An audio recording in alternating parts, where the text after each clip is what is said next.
Construction season means a long list of delays for drivers across the Spokane area. The longest detour, though, might be in South Spokane County. Construction crews are set to begin working on the Spangle Creek Bridge. Here is the Valley Chapel Road. There is the Spangle Creek Road, and this is the bridge area that we're talking about. KXLY4's Karina Shagren explains why neighbors living on the wrong side of the bridge fear it could be a long summer of long commutes. Well, neighbors in this area say they didn't know construction on this bridge was happening until last week when the signs went up.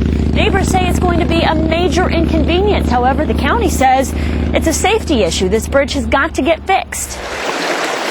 We knew that something was going to happen. Approaching 100 years old, Jim Lewis knew the bridge heading to his home was eventually going to have to come down and be replaced. He says, though, he would have liked some warning. All of a sudden, last Thursday, they put up signs saying that the road was going to be closed from May 1st to October 31st. Lewis says with the bridge down, the miles will only add up. To get around the creek, he says the drive to Spokane Valley will be doubled. School kids will spend up to an hour on the bus for a one-way trip, and Lewis isn't so sure the mailman can now reach his house. If we have to drive to get our mail, which they're telling us right now that's what we have to do, it's 30 miles, 35 miles round trip to get our mail. It is deficient both in width and in structure. Spokane County Engineer Bob Bruggeman says the bridge is a huge safety risk. The county has already had to reduce the weight limits. He says with the funding now available to fix it, the county had no choice but to move forward.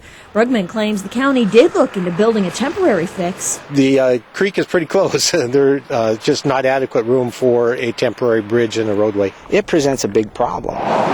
Lewis says if he and his neighbors had been given more notice, more time to come up with a better plan for service providers like school bus drivers, mail deliverers, garbage service, he wouldn't be so angry. No, because we would have had time to talk to them mainly. Instead, he believes he's now stuck with a major inconvenience he can't get around. All of a sudden, they just pop this, they throw it at us, and we've got no alternative to be upset. And in response to some of those neighbors' complaints, construction has actually been delayed a few days. It will now start on Monday, which will give service providers a little more time to come up with alternate plans. In South Spokane County, Karina Shagren, KXLY4.